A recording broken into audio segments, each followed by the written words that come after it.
to find out the latest on what your ER doctor wants you to know, I reached out to my very favorite ER doc, Dr. Kerry Forrestal.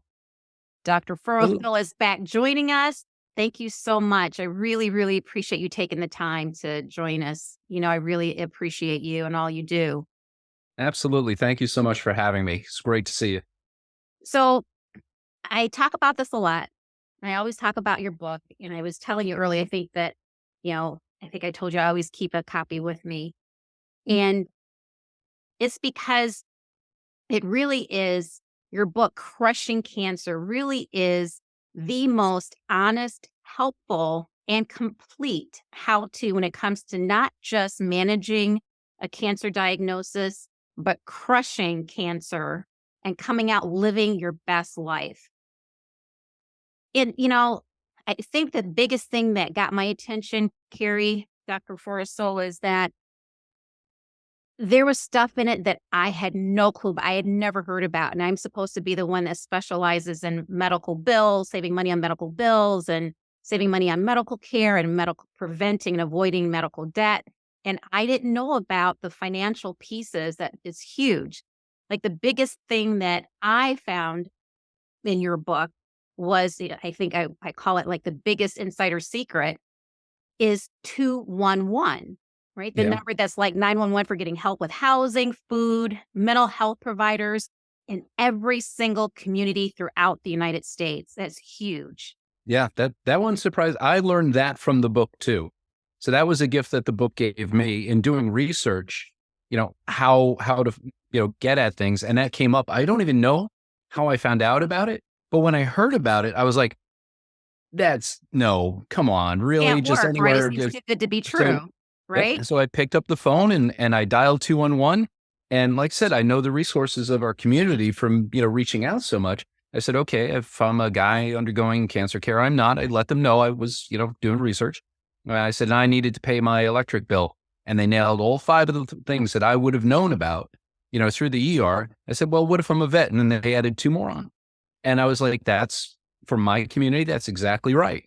And with no lead up to it. I didn't say, hey, I'm going to call you next week and I'm going to ask you I called them on the spot and they delivered. So it's a fabulous, and I too, I hadn't known about that. And I worked in the ER for how many years and I never found out the 211 from anybody. So yeah, it's a fabulous system and I can't give it enough praise. It really is wonderful. There was something else that I found out from your book. And that is, I didn't know this was a thing. Oncology, basically fancy name for cancer, right? Oncology or cancer nurse navigators. And there's like this fund, it's called the Pink Fund, where if someone is undergoing breast cancer treatment and they have a problem with paying their mortgage, that it's an opportunity, a resource that can possibly help. Yep, Is that that right? Do I have actually, that right? Is it for breast cancer? Folks that are being treated for breast cancer only? Can you I remind me think right what the now they're just details doing are? breast cancer, Okay. but as their funding expands and they can meet that need, I think they're going to expand outside of that. But actually, both Shannon and I, my wife and I, we were at a conference of nurse navigators, and I have to be very careful here because I got in trouble while I was doing a presentation. I got called out on stage because I said nurse navigators, and somebody went, "Wait, there's also those of us who are not nurses. We're not just, but we're social workers. So it's patient and nurse navigators, or I get in trouble." So Oh boy. I got to watch myself there. But Do we they, say nurse navigators just because of the alliterations? It's easy to say. It just rolls off the tongue, but it's an yeah, umbrella of people who provide services and support. yeah, Uh, they're very particular huh. about it. And, okay, Well, I when mean, I was so if somebody's Googling it, if I were someone who said, okay, you know what, I'm undergoing breast cancer treatment right now, and I'm having a problem paying my mortgage because I haven't been able to work because of my treatment. And well, do I put in nurse and social work navigators? I just put in, right? Just put in nurse navigators or I think you get cancer to, nurse yeah, navigators. it would probably, you could get to the whole, by saying nurse navigators or cancer nurse navigators, oncology. I think all of them would lead to that same point, but just to, if any of them are watching this, I learned my lesson. You don't have to. I was Yeah, just trying to say, don't worry about it. Don't worry about it, Dr. Forrestal. If somebody's so Googling it, they'll get to it. But thank you for letting us know that it's not just technically RNs and BSNs yeah, and nurse practitioners. It is caregivers, navigators, nurse. yeah, we Not did. an umbrella. We went down to New Orleans and we did a conference. We did actually a bit on what's called guided dying, or if you get to that end of life and everybody's not on the same page, how do you kind of get that on the same page? Everybody working for the patient when there may be a lot of conflict, and they were fabulous. I have to say the Organization of Nurse Navigators, OANN. So it's they were terrific to us. They really were. So, and offline, I'll tell you a great story about shoes, but Uh-oh. that's a different story. You mean other than Crocs? Something Other shoes than other than Crocs, Crocs? I got a new set of shoes out of this, and there's a whole story that goes behind it. Ooh. So, and Wow. I can tell you on air, and I'm happy to, but I don't know Well, if they'd you have want to to take the time to do that. yeah. So Maybe the brand would have to, sponsor us, huh? Maybe they should that would sponsor us that'd if be you're gonna okay. give them a shout out on our show. There you go. I don't even know what type they are. Just know they were expensive. So Yeah, I'm sure.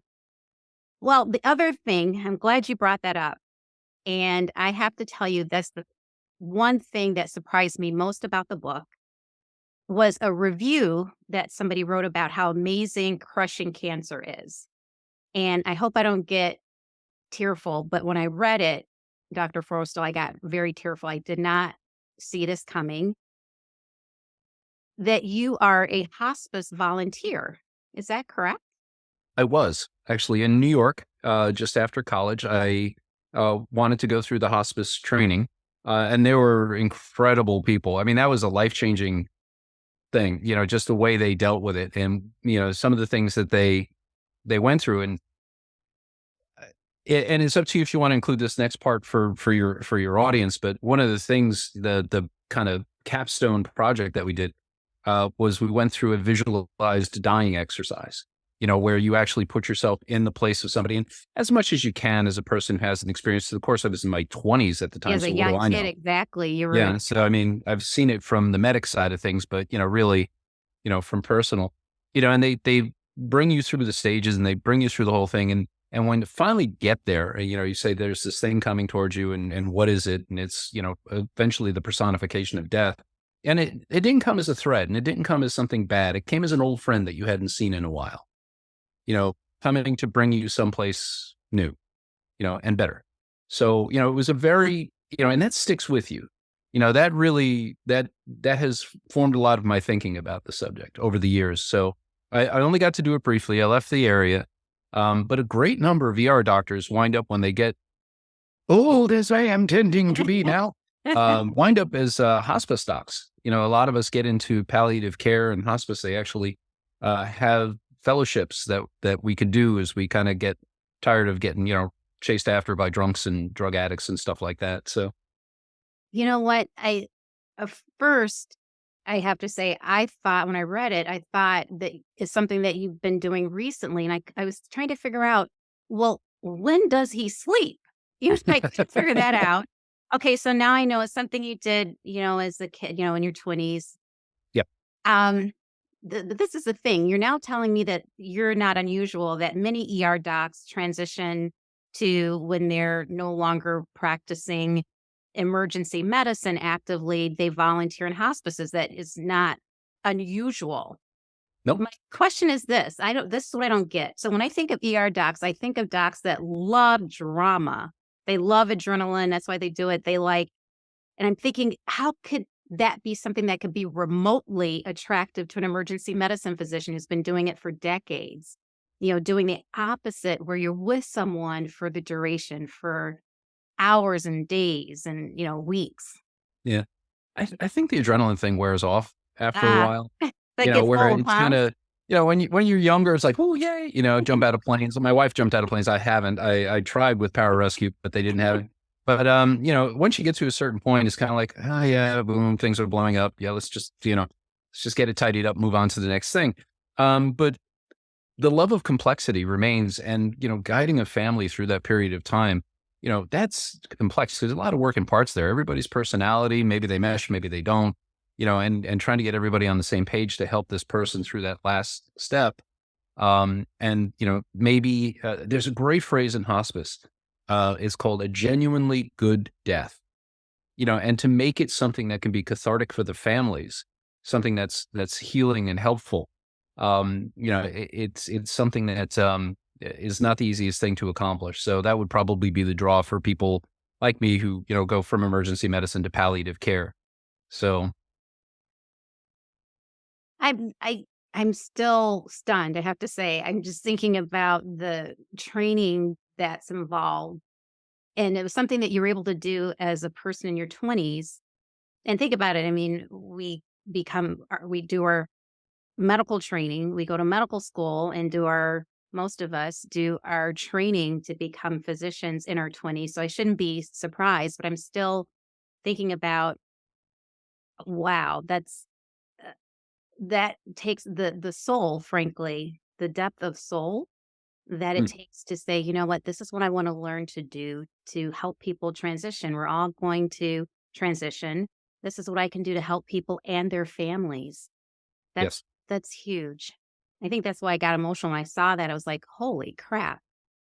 So, Yeah, they're an amazing group of people. And what's the like I said, process? Like, how long does it take? And can the anybody what's the fellowship, requirements for volunteering? yeah, the fellowship, actually, they work as they're employed as hospice doctors. They manage the Oh, so medications and you're talking about palliative care physicians. Mhm. Yeah, So, we okay, I do, and I misunderstood. talk about that a Okay, little bit in the book that we do kind of use them interchangeably, hospice and okay. palliative care. We shouldn't, but there are palliative care is more about pain management and those sorts of things, and then hospice is hospice. Mhm. And there's a hospice fellowship, so you can actually go and get to be a Oh, certified hospice doc. And then okay. we had one doc, actually it was an internal medicine doctor, so your side of the street. And she wanted to go into hospice, being a hospice physician. And apparently she went from the eastern shore of Maryland, right? Water and crabs and Old Bay, right? Out to Montana. And she said she went into this hospice, which was apparently like a big log cabin ranch sort of thing. She walks through the door, and first thing that hit her with the smell of fresh baked chocolate chip cookies. And she was like, "I'm home. I'm good. Oh my This is where I want gosh. to. This is where I want to finish out my career." And off she went. So, there are the Okay. hospice guys. You should get some hospice guys on here if you can, because they are just the most incredible. It's a very unusual meeting. Like they were incredibly helpful for the book, and we went and we met with them, and like when somebody gets to a meeting, a professional meeting, and they put a box of Kleenex in the middle of the Oh, table, Lord. you go, Mm. okay, I'm, sure. And they will go from, being tearful to laughing hysterically in a very short period of time. And they just experience this range of everything life has in a really, really brief period of time. And they're so authentic and real about everything. It's just an amazing group of people to spend time with. It really is. They are just incredible. Thank you for educating me about that. I thought that you were referring to when you said you were a hospice volunteer. I thought, someone without a medical background who just said, "Hey, you know what? I think I want to help people in this way." Someone who, may have graduated from college, maybe not, but just haven't had any formal medical training and wanted to help. So I misunderstood. So this was part of your training, your post medical school and post residency training. The The Which part? hospice volunteer when you said you did a Oh hospice no, that fellowship. was that was I started EMS when I was 16. Went Okay. through school, um, Wow. went I didn't know through that either, Dr. Forrestal. Man, goodness. What graduate. didn't you Yeah, I do? started in an A American captain in Legion the Air unit. Force, I mean, what have not you done? That's a shorter list. That's a Uh, short I still conversation. haven't done any hard time yet, so, but we'll see how that goes. Um, So you're the, EMS as a teenager, okay? yeah, I started in an American Legion ambulance in 1979, so they were being run the American Legion was being run by World War II vets. So they were all like, a 16-year-old wants to run, and they're like, "Sure, I was killing Nazis at your age." And I'm like, "Okay, yeah, fine, as long as you let me on, that's great." And my mother had been running on that ambulance prior. So she was the one who got me through the door. And remember, this is the 1970s. Women running on the ambulance was not a thing that these old guys from the Second World War were really comfortable with. Right. And my father, much to his credit, my father wants nothing to do with anything medical. He's a proper Irishman. He's like, oh, no, no, no, no, don't. You leave that for the bone setter. Um, and they approached him and they said, hey, Richard, you going to let your wife run around in the middle of the night on an ambulance? He said, gets away from me.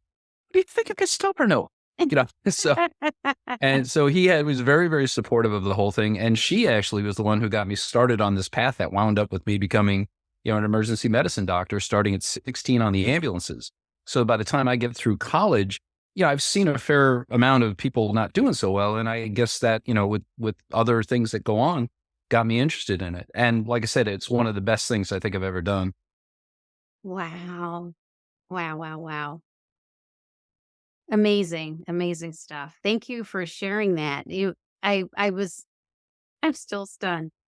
I was reading the book and then I thought, okay, and I, talked to you over, time and everything. And we've had multiple conversations. And I was like, how did I not know this from reading the review, this outstanding review, very laudatory review of this awesome book, Crushing Cancer. And but wait, there's more. There's still more. And I know It's about the awesome Dr. Kerry Forrestal. Yeah, there's an upside to a lack of focus and concentration, so you start to get So into a lot of different things. So So it's interesting. There is an upside to having ADD before they did medication for everybody, right? yes. Well, good stuff. Well, speaking of your time as an ER doc, we've been talking about things getting through COVID, through the pandemic era. I call it BC versus, after post-pandemic era, BC before COVID. We feel that we've come to the other side of the pandemic. The emergency status is going to be resolved. It's going to be eliminated in May, but the issue is still there. The disease is endemic. It's going to be endemic. It's going to be with us forever. Yes. And you were telling me something, Dr. Forrestal, about the latest stats. You had some really interesting statistics about COVID that are just astounding to me. Can you tell us a Yeah. little bit about the latest COVID stats and stories? So one of the things that I think, we are feeling like we're getting past it. People aren't masking now and vaccinations have dropped way, way off. Um, but one of the things I don't think most people are aware of, it's that COVID is still the number 3 killer in the United States. Wow. So behind, cancer and cardiovascular disease. And the one that we were discussing, and I know law enforcement's of particular interest to you, right? So that for the 3rd year in a row, now it's the it's the number 1 killer of law enforcement officers. So the numbers finally came through for 2022, and there were 53 firearm related deaths. That's when, unfortunately, a police officer is shot. 56 traffic, either, they get hit or they get in a car accident or something like that. So 56 there, and 70 COVID deaths. So COVID remains Wow. number 1. And part of it is a little, their little bravado there. No, I don't need that, but they're right face to face with On people who front can be line with quite ill, exactly. so, and the other, sometimes you see them, they come in wearing the gaithers, that kind of little bit of cloth, and you try to tell them that's not That's not really helpful. Yeah. protection. That's, here's a mask. Yes. And they're usually when they come in, our guys locally, we have great cops, police officers, both the state and the local and the county guys are all very good. They're all very compliant. When they come in, they know they need to wear a mask and they're very good about it. But then it's like when they go out, it's like, guys, you know, you could catch it in here. Sure. We've got a lot of people with COVID, but you're very likely to catch it out there responding to things because they also respond to all the medical stuff. And Right. They're on the front so, lines of and we just keep everything. advocating, protect yourselves. And then we're still having the problems with vaccination. Everybody knows somebody who burst into flames after getting the vaccination. My favorite one, we were talking about hospice a minute ago. My favorite one to date, this one beats every one of the other ones that I've had so far. I had a guy say, yeah, I've had a couple of friends who had to enter hospice a couple of times because of the shot. And I was like, really? They had to go into hospice a couple of times? That's quite something. Oh, So, wow. yeah. Now, And, all of I read about these, that one and why yeah, haven't all I of seen that these on the news? Like tales, you thinking, go, guys, you've been vaccinated 16 times, measles, mumps, rubella, pertussis, HIV, and we're curing cancer with vaccinations right now, right? The HPV HPV, vaccine. exactly, They just hepatitis saw, B, yes. what was that? They have a 65%, the first cohort of women have come through who got the Gardasil shot. And there's a 65% reduction in cervical cancer. Now, if that isn't a triumph of medicine, I don't know what is. But they're all, oh no, it's a vaccine. Stop it. It's just a vaccine. Yeah, I have to say I'm still confused about the politicization of it. If you weren't there are some people who for religious reasons really don't believe in it. And so I thought, well, why are people other than that against this particular vaccine? Yeah. And I it's because actually, of politicization of the issue, which I think is really sad. yeah, It's difficult, I, to I looked up for talk to a folks about. yeah, I looked up for a presentation what the actual religious prohibitions were. And there are actually really precious few. The Muslim community, Jewish community, Hindu community, Sikhs, certainly the Christian community, they're all, yeah, go ahead and, you know, do what you feel is best, right? So there's no prohibition in any of the major world religions. Some of the faith healing traditions, they are like, no, you can't have that. And the irony of it, and I wish I could remember the name. I will send it to you if you want to maybe put it in a side note. But one of the guy's name was like Earl something. I can't remember what it was, but he was the leader of a faith tradition who said no vaccination, and he died of COVID. No. It's one of those ironic, sad things. You go, Yeah. well, okay. And then there's a church on the coast of Africa. It's a single church that prohibits the vaccine. The Mm. Dutch reformers had to talk about it. They then said, "Do what your conscience tells you." The Jehovah's Witnesses said, "There's, our prohibition is against putting anything that was in somebody else before." And since that's not the case, they're like, you do what you feel is right. So outside of the faith healing traditions in one church in Africa, the religious prohibitions, the genuine ones, are very, very few and far between. So, and it was something I didn't know. When people say religion, I could go into that spiel in the ER, but, it's somebody's religion. You just go, okay, I'm just going to find, yeah, okay. They just want me to back off. Yeah. I'll just back off. Yeah, Yeah. it's really interesting. I I the pushback that I hear the most about getting vaccinated is that people are getting tired of vaccination. They're getting tired of, well, did I got a booster already? How many shots do I have to get? Blah, blah, blah, blah, blah. And what I'm having a hard time explaining is that it's just like the influenza virus. Mm, Changes in shape shifters. People get yes. into that. They know what a shapeshifter is. They love horror movies. Yeah. It's a real life horror movie. The shape shifting, the genetic shift changes so frequently with the COVID virus compared to the influenza virus. So people understand that you have to get a new flu shot every year to be protected. It's the same thing with COVID. The genetic drift means that you've got to get a shot every time there's a significant drift.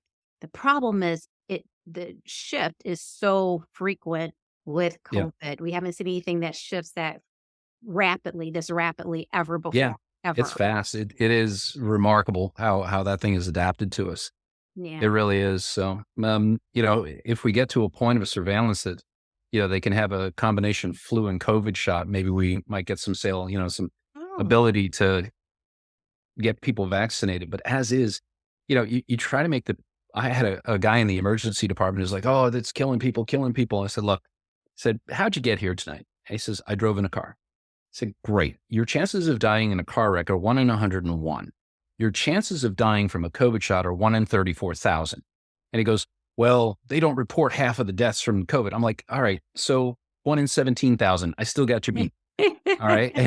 And it was, actually it was somebody who was, completely, I actually wasn't vaccinated. I remember now, wasn't vaccinating his kids at all, and, yeah, it didn't go very well. Oh, So, it's one of those things, where you're right. You hit it right on the head, where it became political and, you know, right there, if everybody's not pulling in the same direction, you're cooked. And it shows. I mean, we've got 1.1 million deaths of the 6 million worldwide. I mean, and we're only a that's fraction of the population. yeah, we're 5% of the population and 13 to 14% of the deaths. I mean, we did something wrong. And, this is not a resource poor country, but yeah, we're seeing the numbers. I actually went through and I think they were saying the unvaccinated, uh, so the deaths per 100,000, the unvaccinated to vaccinated is about 11 to 1. So the people who Really? are Now that's interesting unvaccinated, statistic. Dr. Forrestal, can you say that statistic again? sure, the unvaccinated deaths to the people who are vaccinated with a booster, it's about 11 to 1. There was a Wow. study out in San Francisco. I think it was up to 17 out of 1 in their patient population. But I mean, it's not even close. There's no place where those numbers switch where, being unvaccinated is safer. And then you get the people who say, oh, well, it doesn't stop me from getting infected. True. But a seatbelt doesn't stop you from getting in a car wreck. It's just less likely to kill you, and, You can still you get know, injured, but you're less still get likely to injured. die. So it's like I said, and the people, unfortunately, who most need it, the older people who are maybe, got comorbidities are the least likely to vaccinate. So it's just terrible. I mean, the number we have lost 1.1 million, and that's really skewed to the older folks. And then, of course, we got the whole long COVID thing, which none of us understand. They're working on, how does that come up? What's that thing? So it's you feel bad for people who ignored all the warnings and now are paying the price. I've seen people who've gone into liver failure from taking medications that they shouldn't have. There's that whole thing at the beginning. You see these people with long COVID now whose lives are just destroyed, and you go, I'll of course try to help you, but what am I going to do?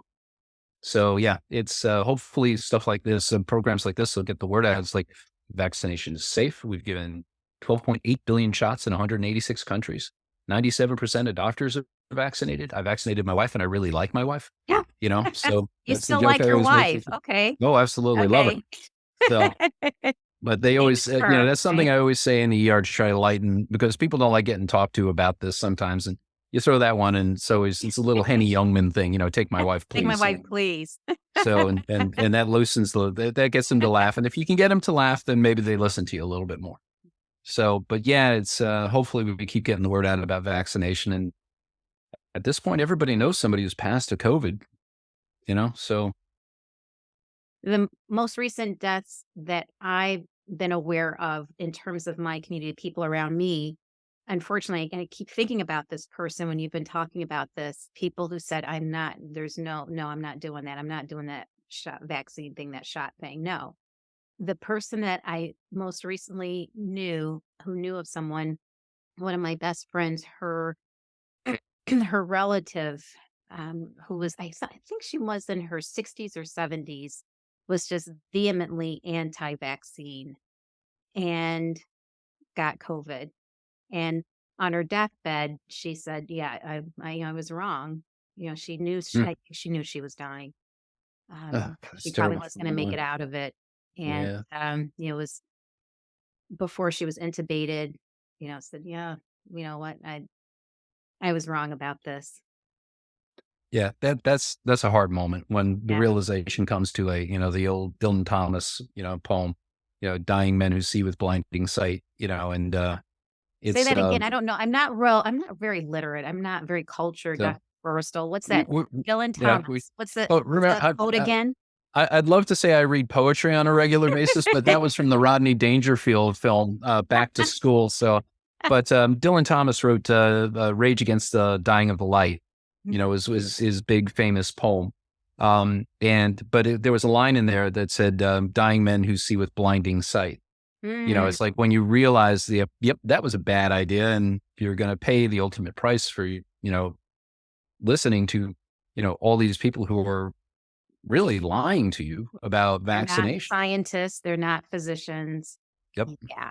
They are ratings hounds. That's all they're Yeah, interested in, is just yeah. basically selling you a product. And That's a good point, Dr. Forrestal. That's a good point. yeah, like I said, we gave up, years and years and years of our lives to take care of people. And that's the thing I always say to when I start into that whole spiel about vaccination. I said, look, tell me if I'm telling you true. There's three groups of people talking about this. There's the politicians who don't care about your health. They want your vote. There's the media guys who don't care about your health. They want your advertising dollar. And the guy taking care of you at 3 o'clock in the morning.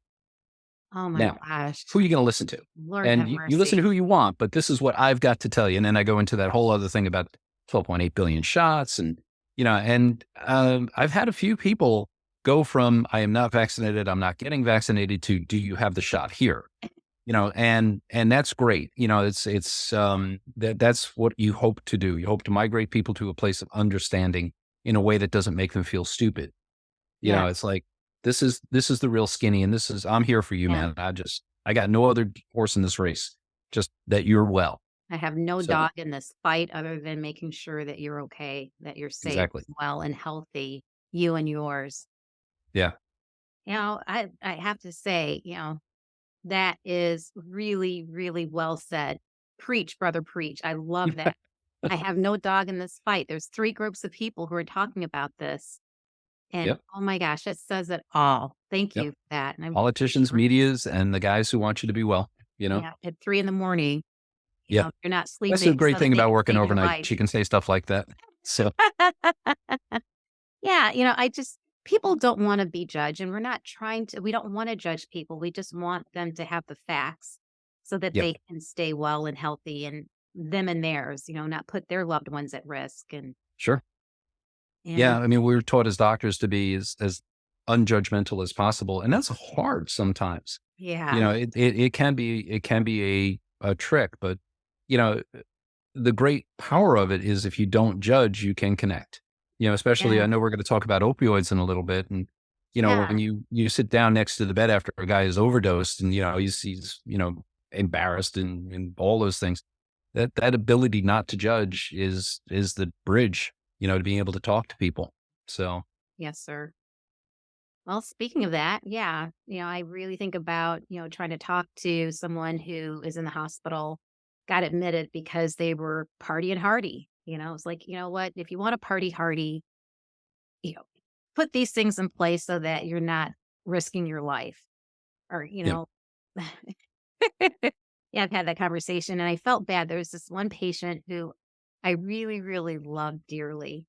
And he was someone who really liked alcohol a lot. And when it was the weekend, it was like Friday night, and he would come in with, really, really nasty pancreatitis, which is a Oh, flare of yeah. you can That get hurts. from drinking. Yeah. And when I came in to talk to him, so he was my patient in my practice at the time. And I would round and visit my patients in the hospital when they would be admitted. And he just looked, he just kept looking at me and looked down and he says, I'm a great carpenter. Can I come and help do something with your house? If you just, don't tell my wife or, it's like, look, dude, I'm not here to judge you. I just want you to be safe. I want you to be able to go home to your wife. I don't want you to be here you know, Yeah. um, yeah, it's really important that we remember not to be judgmental. It doesn't help, and it's just Yeah. not And who helpful are or we to judge? productive. You know? I mean, Exactly. I mean, just because I hadn't got caught when I was, partying yeah, hard, who sure. exactly? How's it go? Throw the first stone, right? Yeah. Yes, My sir. father has a great phrase, and again, the Irish know they're always with their phrases and but it's there, but for the grace of God go I. Yes, sir. Say it again. And we Yes. look at it, but this the single most powerful thing, and I don't know why. I can't tell you why this connects. But one of the big things, I tell them, like, look, I don't judge anybody. I don't know what your life is. I don't know it. But, and this is a guy now, or a woman, male or woman, they're on the bed. They're embarrassed. They've just gotten Narcan. They're in withdrawal. So they feel horrible. They're nauseous. They've got the sweats, the whole 9 yards. Um, and they're just at the nadir of their existence. They're just miserable, horrible, and like that. and you say, you deserve a better life than this. Yes. And for some reason, that punctures that whole thing. It's like, I am not here to judge you. And the flip side of that is we do not celebrate recovery enough.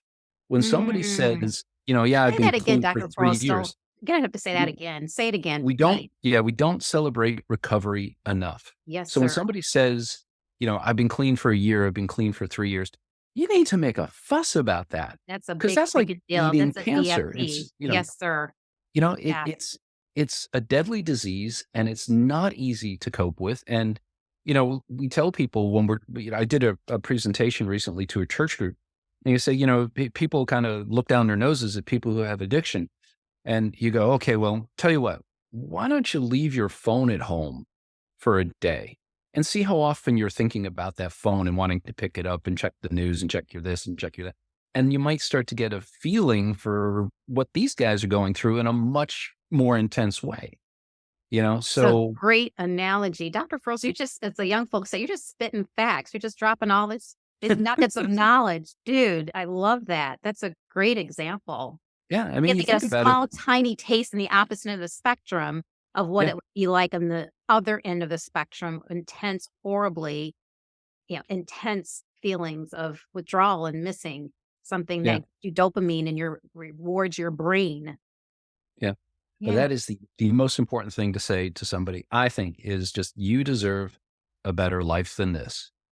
So I had one. Have I ever told you about the coin? I'd written a brief story for JAMA about it, but so No, a while back, again, you have all, but wait, there's more. There's always something with you, Dr. Kerry Forrestal. All right, no, we I didn't hear didn't. about this. Share I this haven't with me. actually. I have to confess, I haven't sent it in yet. So I wrote it. I just never sent it in. But the story goes basically. Uh, this guy comes in. He's got chest pain. We go through the usual, chest pain workup. He gets the troponin. He gets the EKG and all that. And it started less than 4 hours before, so you have to do the 2 sets. So they got to hang out for 2 hours. And I check in on them and all like that. I'm looking at his wife, and she's eyeballing me, and I'm like, I don't know what this is. I don't know who she is. I don't know why she's looking at me the way she's looking at it, but it's not like she's in part frantic that he may be in trouble, that he may die. But there's more of it. That look when they're concerned, but there's something, you know. So I get to the end of the visit, and I cannot place her. I can't, I know that they're newly married. She's scared out of her mind that he's about to die on her. So we get to the end of the visit, and I say, great, you know, you cleared everything. We're going to send you over to cardiology in the morning. You're going to get your stress test. They'll take it from there. You're good to go. Take an aspirin. Great. So I turn to leave, and she stands up, and I say, all right, here it comes. Awesome. So Here it comes. we're going to Here have we the denouement go. here. All right. So we're going to do the big reveal here. So she follows me out in the hallway, and she goes, you don't remember me, do you? And I said, I'm sorry. I don't. I know why something's going on. So she goes, well, about a year ago, I came in and I gave you a really hard time. Said I had just overdosed and you tried to reach out and I said some things to you and you said some better things to me. And then she put her hand out and she showed me her year recovery coin. Oh my gosh. And that was the whole thing, is that she got into recovery. She met him in recovery. Oh my. They both got clean. They got married, and then this heart attack thing comes up, or the chest pain thing. So now she's frightened to death that her this life that she's been building with this guy Oh, is all of a sudden going to go. And then she just didn't say another word and walked back in. And, it's people look at us sometimes when we talk to addicts and try to get them into, every time we make the contact, some people are like, yeah, give him the Narcan. He's going to tell you to screw off and then he's going to walk out on you. And that's typical, but you try to talk to people for the time that they are there and you're going to strike out 99% of the time, but but the one in 1%. 100, Yeah. 1 in 1,000, Yeah. and that's enough to warrant trying, Yes, sir. So, but yeah, when she showed me the coin, I was like, what do you say to that? I was speechless. I didn't say a word. I just sat there and, like that. And she just turned and walked back in the room. Yeah, there's people like me. I would just, it would have been waterworks. I wouldn't have been able to say anything. I just would have just been just bawling and yeah, embarrassing myself. So, Wow. Awesome. Yeah, but Yeah, it's like I thank said, you we got to for try. sharing this story. We have to try. And it's not helpful or productive to be judgmental. Again, those of us, right? Who of us can throw the first stone? No, No, it's true. And none of us. we're up against it. I mean, it's getting worse. Our numbers for opioids are going through the roof. What's When going on we with it? were, Tell me the latest. There's transitions and shifts with the opioid issue. yeah, What's we going were on? seeing, um, I guess probably you go back to 2016 when we thought we really had it bad. We were losing, uh, 40 to 50,000 a year to drug overdoses, 80% of which were opioids. Now we're over 110,000 and it's probably still about 80% opioids. And a lot of this has to do with the fentanyl, the rise in fentanyl, carfentanil, sufentanil, all those kind of super potent opioids. And, we were talking earlier about how world events kind of land on our doorstep. So we know that the Taliban now has taken over in Afghanistan, and Afghanistan was where a huge chunk, like 80%, or I forget what the exact number is, but it's a huge amount of the world's opioids come from. The heroin that hits our streets was coming from Mexico and is coming from Afghanistan. And Europe, too, was getting clobbered from a lot of that. It's easier to transport to Europe. Now the Taliban have taken over. Last time they took over in the early part of the century or last part of the last century, they shut down opioid production in about 2.5 years. So they stopped all opium production, and they don't have very delicate ways of doing that. It's like, if we catch you growing, You're dead. then you're dead. After- Um, so now we're seeing a big shift to fentanyl. And if you think about it, it takes you about 120 days to get heroin, grown, harvested, then you got to pack it and you got to ship it. Fentanyl you can make in 3 days in your bathtub.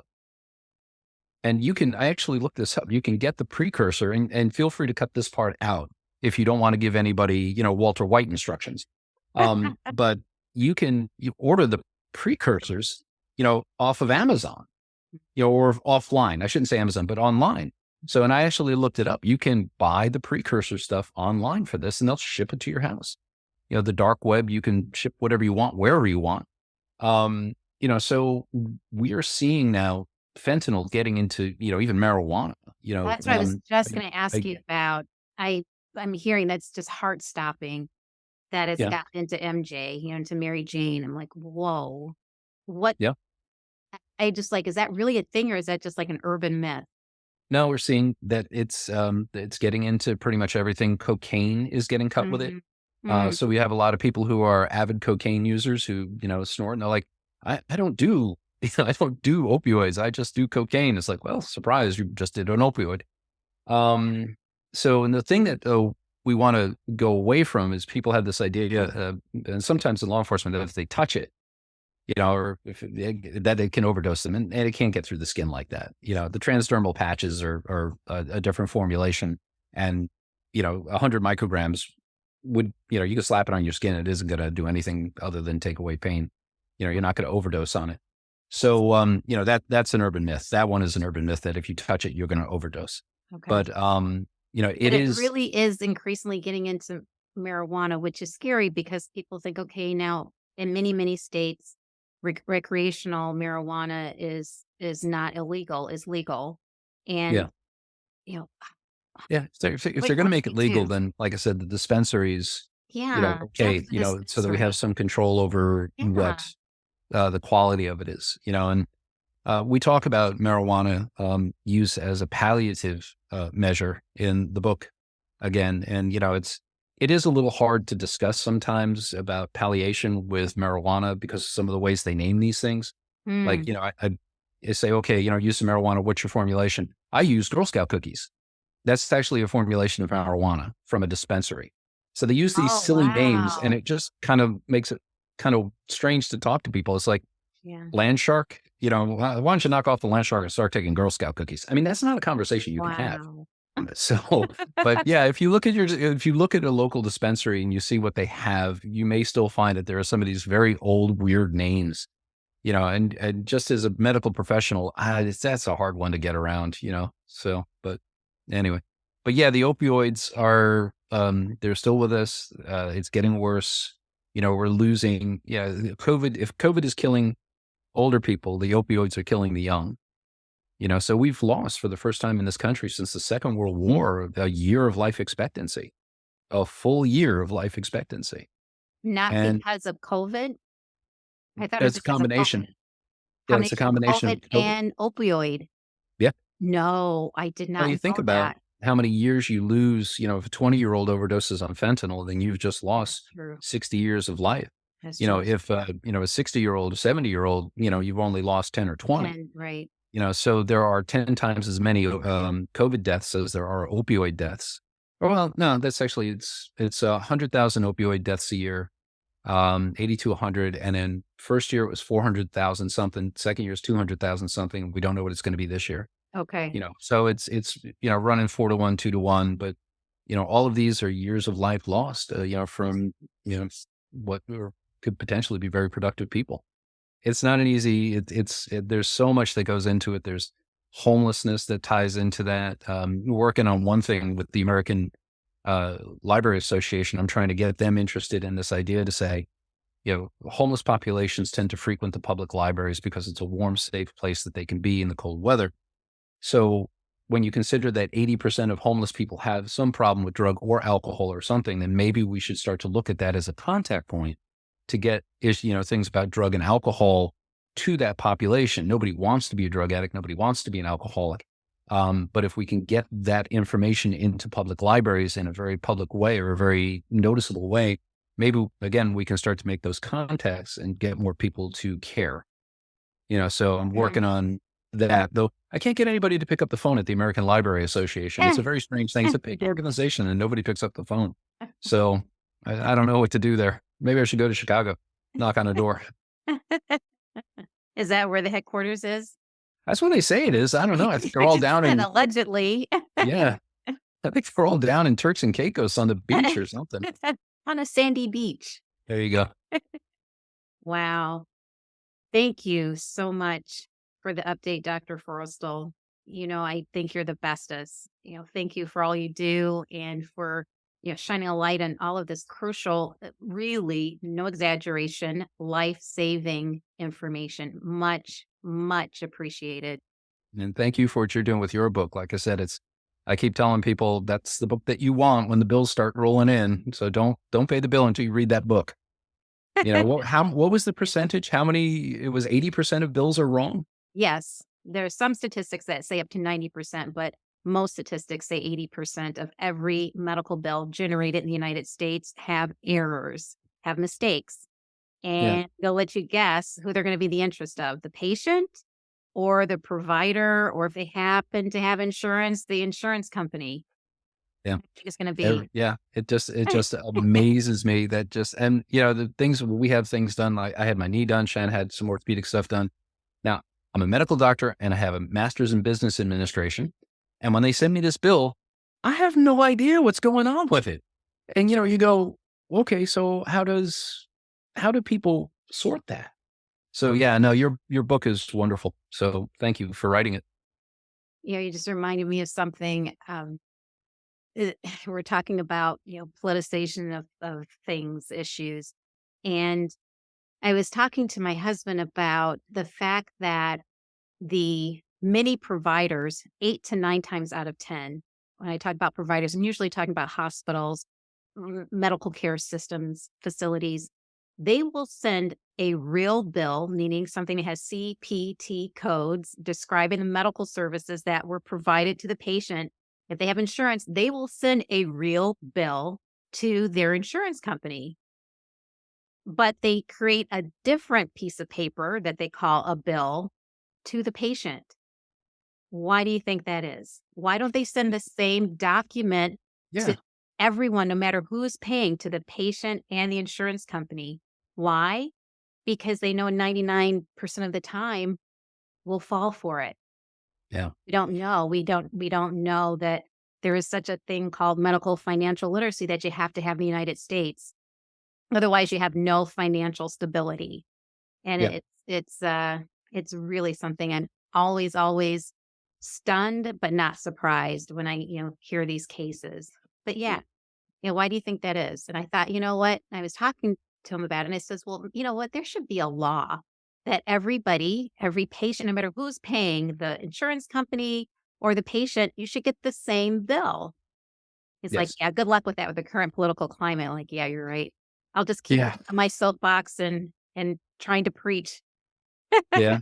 It's when if the politicians ever, pulled it together, I mean, there's the McCarran-Ferguson Act that protects insurance companies. They can collude like crazy. That's from 1946. Yeah. It's like, get rid of it. It's a bad law. So, but nope. No, they're going to hold on to that one as long as they can. Well, at least we, as my mother would say, at least we don't get bored. It gives us something to do. It's true. That's Thank very, you, very true. Dr. Forrestal. I Thank you for appreciate having me. you. Thank you. All Thank right. you.